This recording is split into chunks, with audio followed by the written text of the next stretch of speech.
Hello बच्चों, कैसे हो आप सब। आई जस्ट विश कि आप सब हेल्दी है एंड सेफ है। आज के इस वीडियो में हम लोग क्या करने वाले हैं, मैंने इस वीडियो को आज के आपके दो पार्ट्स में डिवाइड कर दिया है। मैंने ना आपके पिछले कुछ अटेम्प्ट्स की ड्राफ्टिंग के पेपर्स लिए हैं, मैंने उन्हें एनालाइज किया है। तो फर्स्ट पार्ट में हम उस बारे में बात करेंगे एंड सेकेंड में मैं आपको ये बताऊंगी कि आपको ड्राफ्टिंग कैसे स्ट्रैटेजिकली पढ़ना है। ठीक है, ड्राफ्टिंग को स्ट्रैटेजिकली पढ़ना बहुत इंपॉर्टेंट है। मैं जैसे बताऊं अगर आप वो फॉलो करते हैं तो मैं खुद आपको एश्योर करती हूँ कि मतलब आपका एग्जाम्शन तो ठीक है, आप इतने भी मार्क्स ला सकेंगे कि आपको ड्राफ्टिंग जो है वो दूसरे सब्जेक्ट में कवर अप करवा देगा। जैसे कई बार हमारा एग्रीगेट से रह जाता है ना, इसीलिए ठीक है। देखिए, पढ़ते तो क्या है ना सभी है, बट अगर ड्राफ्टिंग जैसा सब्जेक्ट आप स्ट्रैटेजिकली नहीं पढ़ते हैं तो क्या होगा, अच्छे मार्क्स लाना तो ठीक, आप वो एग्जाम में ना अपना पेपर भी कंप्लीट नहीं कर पाएंगे। ठीक है, अगर मैं स्पेसिफिकली बात करूं सीएस प्रोफेशनल के आपके सब्जेक्ट्स की, तो कोई भी सब्जेक्ट आपका ऐसा तो नहीं है मतलब रॉकेट साइंस है, मतलब ऐसा तो नहीं कि जो आपको समझाया जाएगा तो समझ ही नहीं आएगा, ऐसा तो कोई भी सब्जेक्ट नहीं है।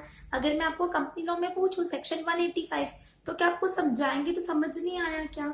आपको जीएसटी में अगर टैक्स लायबिलिटी कैलकुलेट करनी है तो समझाएंगे तो समझ नहीं आया क्या?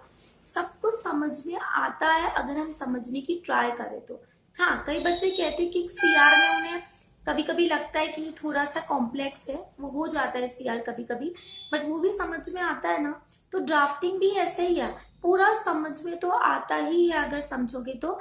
बस इसका ये हो जाता है कि थोड़ा सा ये वास्ट है, बहुत सारी चीजें ऐड ऑन कर दी है। अब इतनी सारी डेट्स है, पिटीशन है, एफिडेविट है, अब तो न्यू सिलेबस में आप लोग को सेक्रेटरी स्टैंडर्ड पे लेके आ गए, तो थोड़ा सा एक वास्ट है, बहुत बड़े बड़े चैप्टर्स है, इसीलिए ड्राफ्टिंग को पढ़ना स्ट्रैटेजिकली बहुत ही जरूरी है। और मैं आपको आज इस वीडियो में वही बताने वाली हूँ। ठीक है, पहले आप मुझे एक बात बताइए, क्या कोई प्रवचन चल रहा है? नहीं। तो जब मैं आपको पॉइंट बताने वाली हूँ आपके कि आपको कैसे पढ़ना है, तो आप बिना नोटबुक और पेन के कैसे बैठे हुए हो बताओ मुझे। प्लीज जाओ, जहां पर भी आपको लिखना है वो लेके आओ और फिर हम लोग स्टार्ट करते हैं। ऐसे वीडियो देखने से कुछ फायदा नहीं होना है। ठीक है, सेकेंड चीज ये कि कॉपी में सजा के लिखने से भी कुछ नहीं होता है, उसको इम्प्लीमेंट करना बहुत जरूरी होता है। इम्प्लीमेंट नहीं करोगे तो रिजल्ट थोड़ी ना आएगा। ऐसा थोड़ी ना कि बस मैम ने बोल दिया अब हमने तो वो लिख लिया तो हमारा एग्जाम्शन ही आ जाएगी, ऐसे नहीं होने वाला है। आपको इम्प्लीमेंट करना बहुत जरूरी होता है। ठीक है, चलिए अब हम स्टार्ट करते। पहले मैंने जो आपके पेपर एनालाइज किया है, तो न्यू एंड ओल्ड दोनों सिलेबस का किया है। मैं दोनों आपको कंकरेंटली साथ में ही बताते जाऊंगी। ठीक है, ओल्ड के लिए तो मैंने लास्ट 6 अटेम्प्ट्स के पेपर देखे हैं, न्यू के लिए तो 2 ही है, अभी 2 अटेम्प्ट्स के तो मैंने वो देखे हैं। ठीक है, देखिए आपका फर्स्ट क्वेश्चन जो ड्राफ्टिंग का आता है वो आपको बेसिकली 5 नंबर के आते हैं, 4 question. Mostly 90% of the cases में वो आपको थियोरेटिकल आता है, डायरेक्ट एक्सप्लेन कीजिए या कमेंट कीजिए, एक सेंटेंस दे देते हैं, फिर वो राइट है या रॉन्ग है उसके बेसिस पे आपको कमेंट करना है। तो इस तरह से सीधा सीधा आपको थियोरेटिकल क्वेश्चन आता है आपका पहला। 5-5 मार्क के 4, मतलब 20 मार्क तो हमारे वैसे ही पक जाते हैं। कई बार हाँ ये हो रहा है कि न्यू सिलेबस में 1-2 बार यहाँ पर एक सिंपल से लाइक रिजोल्यूशन है, नोटिस भी ड्राफ्ट वगैरह करने के लिए आ गए, जैसे सीएस के अपॉइंटमेंट का, बट बहुत ही सिंपल होता है वो भी। ठीक है, तो फर्स्ट क्वेश्चन तो हमारे 20 मार्क्स का हो जाता है। अब सेकंड पे चले तो सेकंड आपको ऑप्शनल होता है 2 एंड 2A, दोनों 16-16 नंबर के होते हैं, कोई भी एक करना होता है। ये भी आपका थियोरेटिकल ही रहता है मोस्ट प्रोबेबली। ओल्ड सिलेबस का तो मैंने देखा थियोरेटिकल ही है, उन्हें शॉर्ट नोट्स आ जाता है, तो जैसे टाइप्स ऑफ मॉर्गेज बता दो, इस टाइप के आपको क्वेश्चन आते हैं, कंप्लीट थियोरेटिकल आता है। न्यू सिलेबस में मैंने देखा कि 1-2 जगह क्वेश्चन जो है वो उतना डायरेक्ट ही नहीं था, मतलब था तो थियोरेटिकल पर थोड़ा सा उन्होंने ट्विस्ट करके घुमा के दिया था, एकदम सीधा नहीं पूछा था। बट फिर भी आपका सेकंड क्वेश्चन में एक तो आपको ऑप्शन भी रहता है और थियोरेटिकल रहता है। अब हम आते हैं आपके क्वेश्चन नंबर 3 पे। यहाँ भी आपको ऑप्शन है 3 या 3A आपको करना रहता है, दोनों में से 4 नंबर के 4 क्वेश्चन आते हैं, मतलब 16। ठीक है, इसमें क्या होता है ना, यहाँ पर आपको 2 ऑप्शन है। पहला तो आपको कुछ थ्योरेटिकल आता है, या तो फिर न्यू सिलेबस पे ड्राफ्ट रिजोल्यूशन भी आए हैं ड्राफ्ट करने के लिए। अदरवाइज जो सेकेंड आपका रहता है इसमें ऑप्शन, वो आपका रहता है डिस्टिंग्विश का। किसका रहता है? डिस्टिंग्विश का, जो कि बहुत ही इंपॉर्टेंट है। इस बारे में भी हम वीडियो में आगे बात करेंगे, बट अब इसको स्टार मार्क कर लीजिए। ठीक है, अब ये हो जाते हैं आपके ऑप्शन वाले दो, सेकेंड एंड थर्ड। इसके बाद आपको फोर्थ, फिफ्थ एंड सिक्स्थ, ये तीनों आपको 16-16 के नंबर के आते हैं। एक कॉम्बिनेशन में दे देते हैं, या तो 8-8 के 2 दे दिए हैं, या फिर 8 और 4-4 के दे दिए हैं। इसमें आपको आता है लॉन्ग थियोरेटिकल क्वेश्चन, या तो drafts and deed and resolution petitions, ये सारी चीजें आती है। न्यू सिलेबस में मैंने स्पेसिफिकली देखा कि एक क्वेश्चन पूरा 16 मार्क का, वो 4 पार्ट्स आपको केस स्टडीज आ रही है।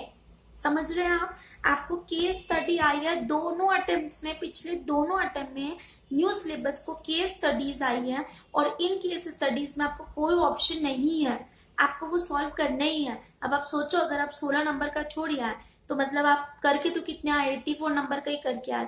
हम जितना छोड़ के आते हैं, हम उतने अपने फेल होने के चांसेस बढ़ा लेते हैं। तो हम 16 नंबर का तो बिल्कुल ही नहीं छोड़ सकते हैं। समझ रहे हैं आप? तो केस स्टडीज बहुत जरूरी है। ओल्ड सिलेबस में देखा तो उतना नहीं आ रहा है कि लाइक चारों क्वेश्चन केस स्टडीज है, बट फिर भी उनको 1-2 जगह आई है, बट उतनी नहीं आई है। बट न्यू में मैंने देखा कि बहुत हद तक केस स्टडीज आ रही है। केस स्टडीज के लिए मैं अगले वीडियो में मैं स्पेसिफिकली वीडियो बनाऊंगी केस स्टडीज पे, कि कैसे आपको सॉल्व करना है, कैसे लिखना है, और हम लोग जरूर डिस्कस करेंगे इस बारे में। ठीक है, तो आप इसको भी स्टार मार्क कर लीजिए।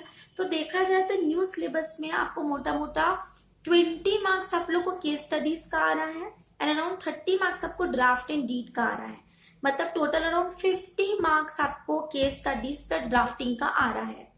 ठीक है, ड्राफ्टिंग मतलब डीड्स, पेटिशन, इन सबको मिला के नोटिस रिजोल्यूशन।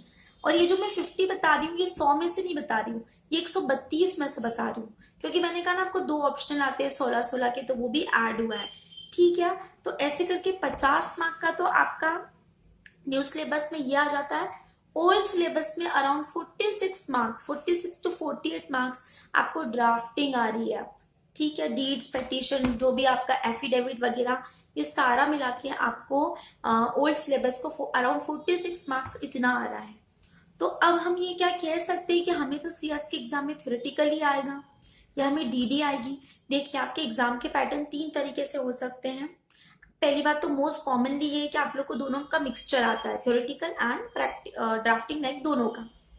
एक अटेम्प्ट में ऐसा जरूर हो गया था कि मतलब थ्योरी तो सिर्फ नाम के बराबर स्टूडेंट्स को आई थी, उनको ड्राफ्ट ही ड्राफ्ट आए थे, डीड आई थी।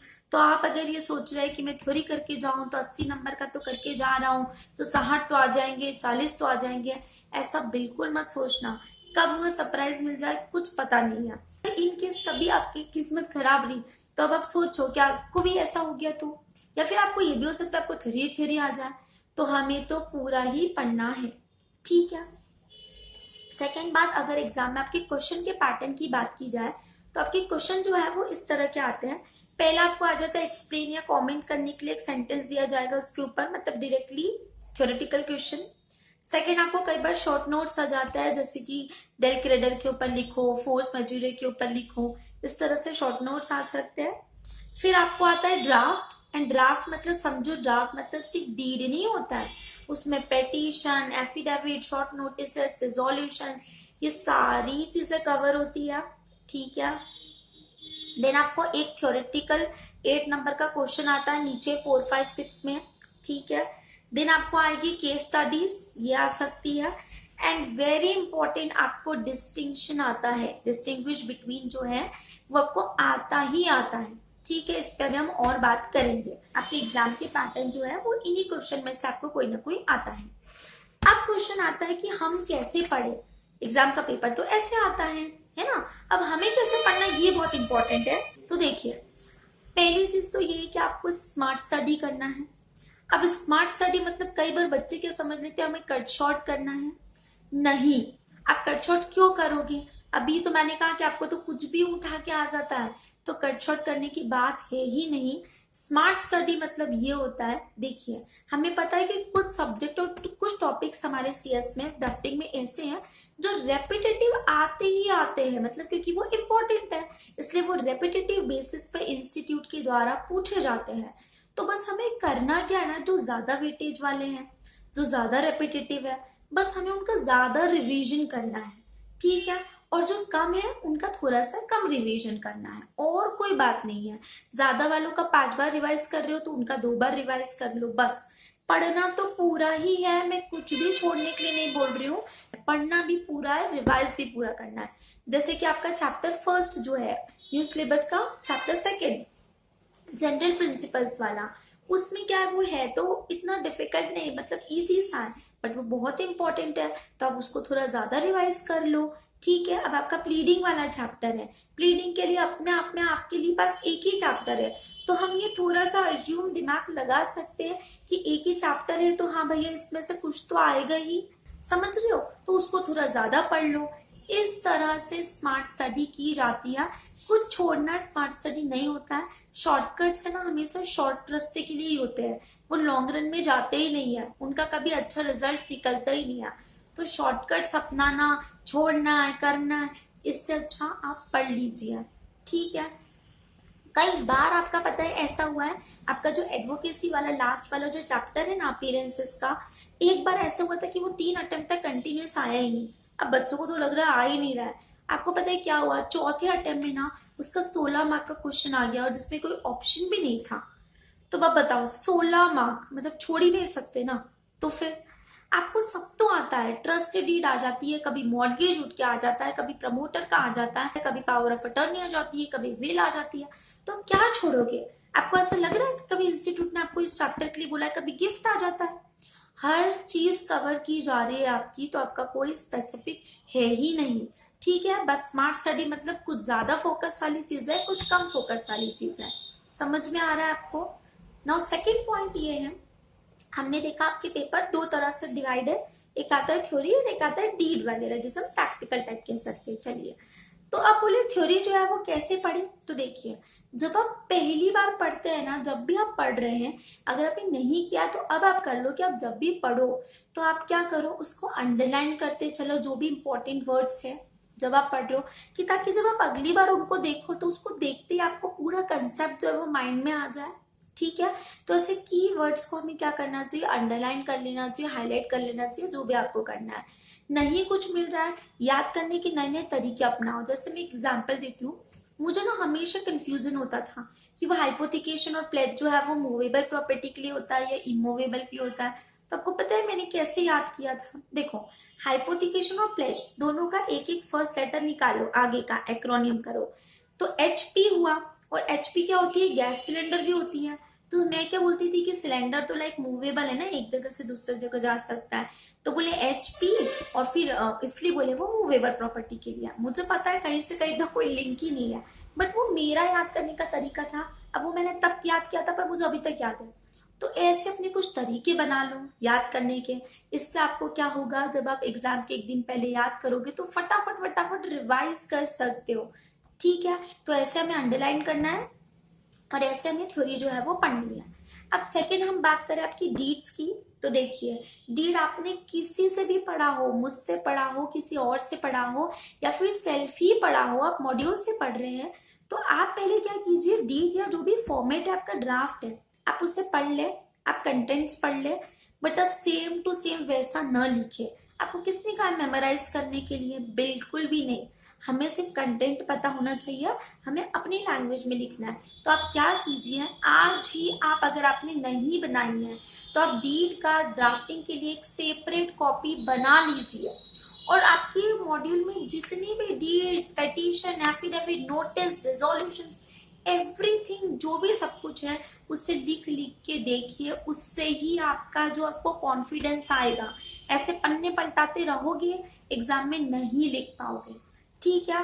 तो डीड वगैरह जो है वो लिख के देखें, फिर उसके बाद हमें करना क्या, फिर हम देख लेंगे कि हम किस तरह से लिख रहे हैं, फिर हम और धीरे धीरे प्रैक्टिस करोगे तो इम्प्रूव होता जाएगा, ठीक है, पहली चीज। सेकंड, आपने क्या करना है, उस डीड के, जब भी आप एक डीड लिखते हैं, जब सपोज करो आपने सेल ऑफ प्रॉपर्टी का डीड लिखा है या पार्टनरशिप के लिए डीड लिखा है, अब क्या करें, आप डीड होने के बाद में आप उसके जो बेसिक मेन कंटेंट्स है आप उनका लिस्ट बना लीजिए। जैसे पार्टनरशिप है तो बोले इंट्रोडक्शन के लिए, देन एक्सपर्शन के लिए रिजोल्यूशन कैसा होगा, तो जो भी कंटेंट्स है मेन मेन उनको हमें क्या करना है, लिख के रख लेना है, ठीक है। ये हमने कर लिया।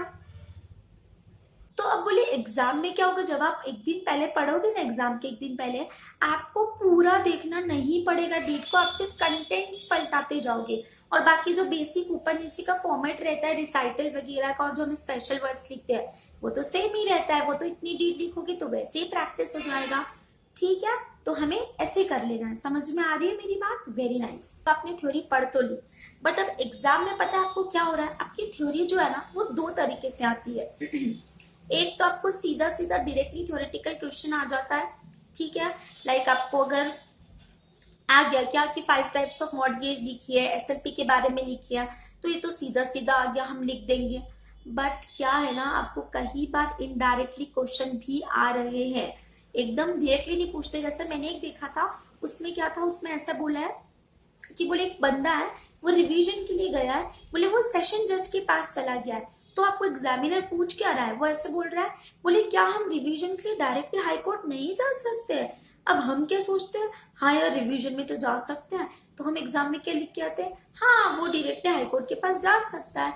बट अब ट्विस्ट देखिए क्वेश्चन में, बात ये है कि हम हाई कोर्ट के पास जा तो सकते हैं डायरेक्टली, बट उस बंदे ने किया क्या, वो सेशन जज के पास चला गया ना, तो जब वो सेशन जज के पास चला गया तो अब वो नहीं जा सकता हाई कोर्ट के पास।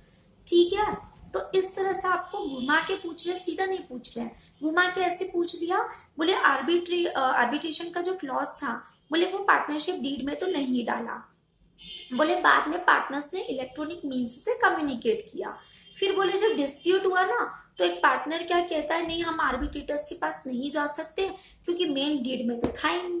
तो सीधा सीधा आपको आर्बिट्रेशन के बारे में नहीं पूछ के आपको इस तरह से घुमा के पूछा है, क्योंकि हमें तो पता है कि या तो हम क्या कर सकते हैं, पार्टनरशिप डीड जो मेन डीड है उसके अंदर ही आर्बिट्रेशन का क्लॉज डाल दे, या फिर हम सेपरेट भी एग्रीमेंट बना सकते हैं आर्बिट्रेशन का, और वो इलेक्ट्रॉनिक मीन्स से भी चलता है, तो वो क्लेम जो है पार्टनर का वो सक्सेसफुल नहीं है, वो वैलिड नहीं है। ठीक है, तो इस तरह से जब आपको घुमा के क्वेश्चन आ रहे हैं, तो अब बात क्या है ना, पूरा तो थ्योरेटिकल पढ़ जाओगे, कंसेप्ट सब पढ़ जाओगे, बट एग्जाम में घुमा के आ गया और जरा सा क्वेश्चन नहीं समझे, तो हैज लिखा था हमने, हैज नॉट समझ के पता नहीं क्या ही लिख दिया है, फिर हम क्या कहते हैं, हम तो पूरा लिख के आए थे, मार्क्स क्यों नहीं आए हैं? समझ में आ रहा है? तो क्वेश्चन को समझना बहुत जरूरी है, और वो आप समझोगे कैसे जल्दी से एग्जाम में, उसके लिए आपको प्रैक्टिस चाहिए। तो इसके लिए आपको क्या करना है, सुनिए मेरी बात थ्योरी के लिए। पहली चीज, आपके स्कैनर के जितने भी पहले के क्वेश्चन हैं जो रेपिटेटिव बेसिस पे आते ही रहते हैं, उन सबको आप सॉल्व कीजिए। इनडायरेक्ट क्वेश्चन से जैसे भी तरह तरह के क्वेश्चन आते हैं आपको, आप उनको पढ़िए, तरह तरह के आंसर्स तो सेम ही रहते हैं, क्वेश्चन पूछने का पैटर्न अलग रहता है, आप उनको प्लीज स्टडी कीजिए। इससे क्या होगा ना, आपका घर में ही माइंड डेवलप हो जाएगा कि इनडायरेक्ट क्वेश्चन आएगा तो किस तरह से आएगा, तो जब आप एग्जाम में जाओगे तो आपको समझने में इतनी देर नहीं लगेगी उसे, वरना वो एग्जाम में समझने में ही टाइम निकाल दोगे। ठीक है, तो घर पे प्लीज स्कैनर के पहले के जो रेपिटेटिव क्वेश्चन है जो अलग अलग तरह से पूछे जाते हैं उन्हें सॉल्व कीजिए, उन्हें पढ़िए। सेकेंड चीज, प्लीज ऐसा करिए कि एटलीस्ट कम से कम पिछले 6 अटेम्प्ट के पेपर लीजिए और एक एक 2-2 दिन के गैप में उनको सॉल्व कीजिए।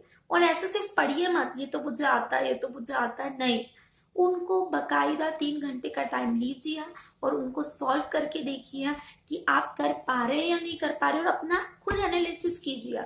खुद नहीं कर पा रहे तो आजकल ऑनलाइन प्लेटफॉर्म से जो कि कॉपी वगैरह चेक करते हैं उनको दे दो, बहुत ही ज्यादा है तो मुझे दे देना, मैं कर दूंगी, नहीं तो खुद अपना एनालिसिस करो और प्लीज ऐसे पेपर दो।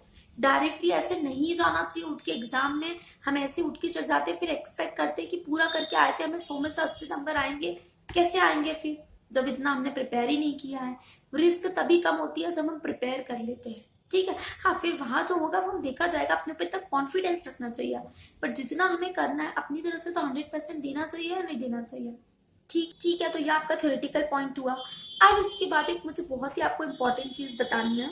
देखिए, मैंने आपको कहा है ना, आपको सेकेंड या थर्ड क्वेश्चन आपका जो है उसमें आपको एक डिस्टिंग्विश का पॉइंट आता ही आता है, आपको 16 नंबर का डिस्टिंग्विश आ रहा है, 4 आते हैं, 4 मार्क्स के 4 आते हैं। ठीक है, तो आप पिछले 10 अटेम्प्ट के है ना क्वेश्चन पेपर उठा के देख लेना, 99.9 केसेस में ये हुआ है कि आपको डिस्टिंग्विश आया ही है। सिर्फ 2017 में एक बार मुझे एक अटेम्प्ट में दिखा जब डिस्टिंग्विश नहीं था, बहुत ही कोई बैड लक हो तो बात अलग है, अदरवाइज हर अटेम्प्ट में डिस्टिंग्विश आ रहा है। आप ये बताइए, आपको मिनिमम 40 नंबर लाने हैं, उसमें से 16 का तो डिस्टिंग्विश जो आता ही है, मुझे पता ही है क्या आता है, तो मैं क्यों उससे ना पढ़ूं। आप मुझे बताइए, मैं इतना सारा पढ़ने वाली हूँ, ये पढ़ूंगी वो पढ़ूंगी वो पढ़ूंगी, तो अगर मुझे पता है कि ये चीज आनी है तो क्या मुझसे नहीं पढ़ूंगी? क्या हमें इतना दिमाग नहीं है ना? तो फिर तो आज ही अगर आप ड्राफ्टिंग का प्रिपरेशन कर रहे हैं तो प्लीज सबसे पहले काम कीजिए, आप डिस्टिंग्विश के साथ ही स्टार्ट कीजिए। एक सेपरेट एक जगह कोई भी कॉपी है, कहीं पे भी सारे डिस्टिंग्विश जितने भी आपके डिस्टिंग्विश है, मॉड्यूल के, आपके स्कैनर के, फिर आपके लास्ट अटेम्प्ट के पेपर के, जो भी आपको जहां भी जितने डिस्टिंग्विश इंस्टीट्यूट पूछता है, एक भी डिस्टिंग्विश मत छोड़ो, सारे डिस्टिंग्विश एक जगह जाके लिखो और उनको याद कर लो। समझ रहे हो मेरी बात? आजकल तो ऐसा है नहीं कि भाई डिस्टिंग्विश मिल ही नहीं रहा है, क्या डिफरेंस क्या पॉइंट है, गूगल है, सब देता है हम लोगों को। ठीक है, प्लीज जाके सारे डिस्टिंग्विश एक जगह कॉपी में लिख लो। एक जगह क्यों लिखना है? क्योंकि एग्जाम के पहले अलग अलग नहीं पढ़ पाओगे, फिर रिवाइज नहीं कर पाओगे। समझ रहे हो मेरी बात? तो एक जगह सभी लिखो और सब याद कर लो। आप ये सोचो ना, 4 आते हैं उसमें से अगर इनकेस कभी फुटी किस्मत रही कि लाइक 3 ही आ रहे हैं, तो भी 3 तो आएंगे, 16 में से 12 तो आएंगे ना, और फिर जो अगला है उसमें भी थोड़ा बहुत तो हम आएगा, तो लिख के आ जाएंगे। एक अटेम्प्ट में क्या हुआ था ना, मैं आपको बताती हूँ, 3 जो क्वेश्चन था उसमें चारों डीड्स आई थी, ड्राफ्ट करो, डीड लिखो, ये करो वो करो, और ऑप्शनल में क्या था, डिस्टिंग्विश आया था। तो आप खुद समझदार हैं कि ज्यादा हमें बेनिफिशियल क्या रहेगा, डिस्टिंग्विश और ड्राफ्टिंग। समझ जाइए आप लोग। ठीक है, तो डिस्टिंग्विश बहुत ही अच्छे से आप लोग कर लीजिए, पहली चीज। सेकेंड, देखिए डिस्टिंग्विश जो एग्जाम में आप 2 तरह से प्रिपेयर कीजिए। कुछ डिस्टिंग्विश हमें टेबुलर फॉर्म्स में लिखने होते हैं, जैसे कि लीव एंड लाइसेंस वाला है तो उसके पता ही ये पॉइंट्स है कि जैसे ईजमेंट है, ईजमेंट नहीं जाता है, ट्रांसफर हो जाता है, ट्रांसफर नहीं होता है, टर्मिनेशन इजी है, टर्मिनेशन इजी नहीं है। तो जहाँ ऐसे वाले पॉइंट होते हैं वो तो टेबुलर में बन गया, उनमें कोई ना कोई कनेक्शन था। कुछ ऐसा डिस्टिंग्विश आते हैं जिनमें कोई कनेक्शन नहीं रहता है। एग्जाम्पल के लिए समझ लो, हबीज कॉर्पस और क्यों वारंटो में आ गया डिस्टिंग्विश, तो क्या करेंगे फिर टेबुलर में लिख के? ऐसे में हमें क्या करना पड़ता है, हम उन्हें पैराग्राफ में लिखना पड़ता है। क्या करना पड़ता है? पैराग्राफ में लिखना पड़ता है। जैसे कि एग्जाम्पल डीड पोल, और डीड पोल में आ गया है, तो आप क्या कीजिए, डीड पूल में हमने सायरोग्राफर वगैरह को लिया, उनका छोटा सा डायग्राम बनाया, इंडेंचर का डायग्राम बना दिया, 2-2 लाइन में उनको समझा दिया, फिर डीड पोल को समझा दिया और उसका एक छोटा सा एग्जाम्पल दे दिया। बस इतना ही लिखना है। 4 नंबर का आता है, तो ये मत समझना कि उसका शॉर्ट नोट लिखना है, 2 पैरा भरना है, नहीं, हमको फिर 2-2 मार्क्स जितना लिखना है। ठीक है, FIR और कंप्लेंट आ रहा है, तो ऐसा थोड़ी ना कि पूरा FIR लिख दिया और पूरा कंप्लेंट लिख दिया, नहीं, 2-2 नंबर जितना लिखो, 4 मार्क का तो डिफरेंस पूछा है। ठीक है, समझ में आ रहा है? तो डिस्टिंग्विश जो है वो बहुत अच्छे से कर लीजिए। अब नेक्स्ट बात जो आपकी प्रिपरेशन को लेकर है वो ये है कि देखिए कई बार ऐसा हो रहा है कि आपको सेक्शन के बेसिस पे क्वेश्चन आ रहे हैं। आपको क्वेश्चन आ गया 125 CRPC का पेटिशन ड्राफ्ट करो, हम कह रहे 125 क्या है, हमें तो नहीं आता है, हम तो एग्जाम में छोड़ के आ गए। घर आए, मॉड्यूल में देखा तो 125 CRPC क्या है, वो है ना, बोले वाइफ जो मेंटेनेंस के लिए पेटिशन ड्रॉ करती है वो है। हम क्या कहेंगे, हो ये तो मुझे आता था। तो वही बात है कि अगर वो आ जाता वाइफ वाला लिखा हुआ तो आप लिख देते। अब वो सिर्फ सेक्शन के बेसिस पे आ गया तो हम कैसे करें फिर? तो जहां पर सेक्शन जरूरी है उसे याद कर ही लो। पहले दिन से ही मैं कह रही हूँ कि सेक्शन और केस लॉ आपको ड्राफ्टिंग में इतने ज्यादा है भी नहीं, जितने हैं प्लीज उनका एक अलग से सेपरेट लिस्ट बना लीजिए। ज्यादा लगे तो उनको अपने आवाज में रिकॉर्ड करके सुन लिया करो दिन में 2-3 बार, ताकि यहाँ बैठ जाएगा दिमाग में, और उनको रिवाइज करते चलो। ठीक है, आपको बहुत सारी चीजें केस लॉ और सिर्फ सेक्शन के बेसिस पे ही पूछी जा रही है, समझ में आ रही है मेरी बात? ठीक है, अब ये सब तो हो गया बोले प्रिपरेशन की बात। तो आप क्या कहोगे, मैम हम पढ़ के तो चले जाते हैं, बट होता क्या है ना, फिर भी एग्जाम में लिख के तो आते हैं, बट हमें तो मार्क्स ही नहीं आते, क्योंकि हम ठीक तरह से लिखते ही नहीं है। चाहे आप कितना भी पढ़ लो, एग्जामिनर तो आपको, जज आपको एग्जामिन करेगा कैसे, आप जो लिख के आओगे उसके बेसिस पे। लिखा प्रॉपर नहीं है तो उससे थोड़ी ना पता है आपको आता था या नहीं आता था। समझ में आ रही है मेरी बात? तो चलिए, सबसे पहली जो चीज है, क्वेश्चन पेपर हमारे हाथ में आया, में क्वेश्चन समझ में आना चाहिए। आपको क्यों ऐसे लगता है कि अब आप कोई नॉर्मल से एग्जाम दे रहे हो, आप प्रोफेशनल एग्जाम दे रहे हो, तो आपको वहां क्यों एकदम लड्डू जैसा क्वेश्चन दे देंगे उठा के? नहीं, ठीक है। थोड़ा सा आपको इनडायरेक्ट क्वेश्चन आता है, उसको पहले समझ लो, लिखने का जल्दी मत करो कि लिखना है, टाइम जा रहा है। मैं ऐसा नहीं कह रही हूँ कि 15-20 मिनट एक क्वेश्चन पे ही लगा दो, पर थोड़ा सा दिमाग जो है उसमें दो कि उसने पूछा क्या है, और आपको जल्दी समझ में आएगा अगर घर में प्रैक्टिस करके जाओगे तो। ठीक है, तो पहली चीज तो ये कि क्वेश्चन हमें अच्छे से समझना है। ठीक है, ये हो गया। उसके बाद क्या है, जो भी उसका आंसर है अगर आपको आता है तो एकदम से बट उसको लिखने मत बैठ जाओ, फट फट फट फट लिखने बैठ गए, नहीं। उसको आधा सेकंड भी अगर आपको नहीं लगेगा, अगर आपको आंसर आता है तो उसको दिमाग में प्लान करो पहले कि मुझे क्या लिखना है। प्लान करके लिखना बहुत जरूरी है। ऐसे बस धार धार धार मत लिखने लग जाना, पहले सोचना फिर ही लिखना। ठीक है, समझ में आ रहा है? जैसे कि सपोज करो टाइप्स ऑफ मॉर्गेज आता है, आधा एकदम आंख झपकाओगे उतने में सोच लोगे कि मुझे क्या करना है, ऊपर थोड़ा सा एक चार्ट बनाना है, 2-2 लाइन में मुझे क्या करना है, समझाना है, क्योंकि सिर्फ 4 नंबर का क्वेश्चन है तो मार्क्स देख के मुझे लिखना है और मैं समझाऊंगा, और ज्यादा लगेगा तो एक एग्जाम्पल दे दूंगा। बस इतना आप लोग कीजिए, इससे ज्यादा कोई जरूरत नहीं है, प्लान करके लिखिए। सेकेंड चीज, थर्ड ये है, आपको एक प्रॉपर कॉम्बिनेशन रखना है for legal and normal words. मैं समझाती हूँ आपको। देखिए, आपको किसने कहा है कि आप पूरी पूरी चीज मेमोराइज कीजिए? आप प्रोफेशनल में हो, आपका इतना वास्ट सिलेबस है, सीएस मतलब ड्राफ्टिंग के बहुत सारे सब्जेक्ट, हम मेमोराइज कर ही नहीं सकते हैं, मतलब रट्टा मार ही नहीं सकते हो, तो कोशिश करने ही क्यों है? नहीं, आपको किसी ने नहीं कहा मेमोराइज करने के लिए, अपनी लैंग्वेज में लिखी है। मैंने तो कई बार देखा है जो बच्चे तो रट्टा मार के जाते हैं वो कभी पास ही नहीं होते हैं, भले वो सेम टू सेम टाप के आते हैं तो भी। समझ में आ रही है मेरी बात? तो अपनी लैंग्वेज में हमें लिखना है, हमें जो समझ में आया है हमें वैसे लिखना है। बस लीगल वर्ड्स का थोड़ा सा एक आपको क्या करना है, देखिए जहां लीगल वर्ड्स की जरूरत है वहां लीगल वर्ड्स यूज करना ही है। जैसे कि अगर आप डीड लिख रहे हो तो हम लिखते हैं ना, दिस डीड मेड ऑन, जो हमारे स्पेशल वर्ड होते हैं, वेयर एस है, ये है। तो जो लॉ के लीगल वर्ड्स है, शैल लिखना है कंपल्सरी तो शैल ही लिखना है, नॉट एक्सीडिंग लिखना है। तो ये जो वर्ड्स है लीगल वर्ड्स को आप उस तरह से यूज कीजिए, उसका इम्पैक्ट जाता है। अदरवाइज आप अपनी लैंग्वेज में ही लिखिए।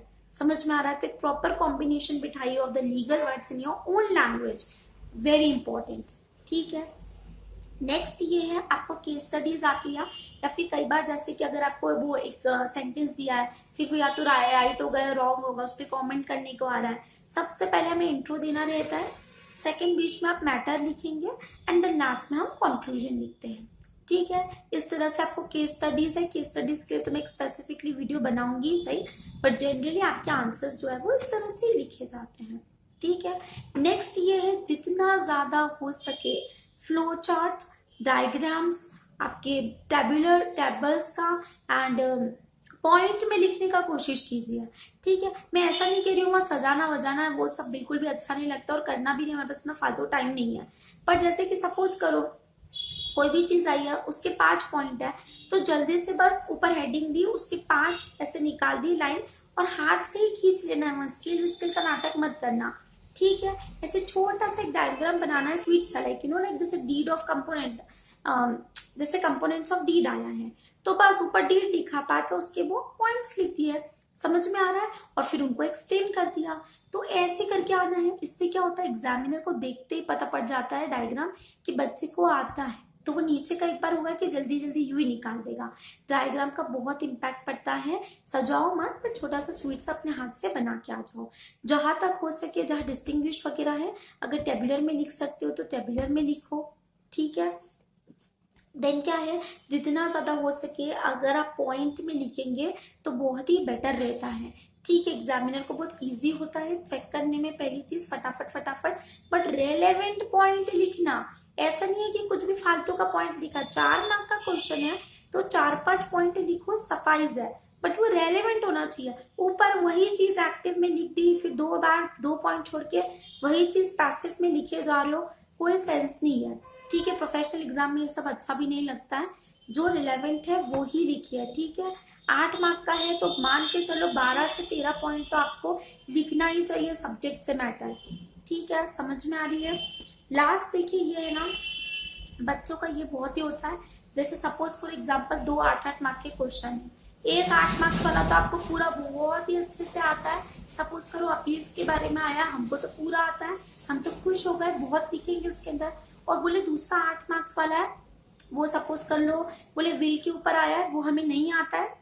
अब हम क्या करेंगे ना, वो 8 मार्क वाले में इतना टाइम दे देंगे, हम उसको पूरा पूरा पूरा लिखते जाएंगे कि मेरे पास दूसरे 8 मार्क्स वाले के लिए टाइम ही नहीं बचता है। तो अब मुझे ये बताओ, आपको जो आता था 8 मार्क्स वाला, आप कितना भी लिखो, जितना पूछो उतना ही लिखो ना। आप ज्यादा भी लिख दोगे तो क्या एग्जामिनर आपको 8 की जगह 10 दे देगा? नहीं, 8 से ज्यादा तो वो आपको दे ही नहीं सकता ना। समझ में आ रही है मेरी बात?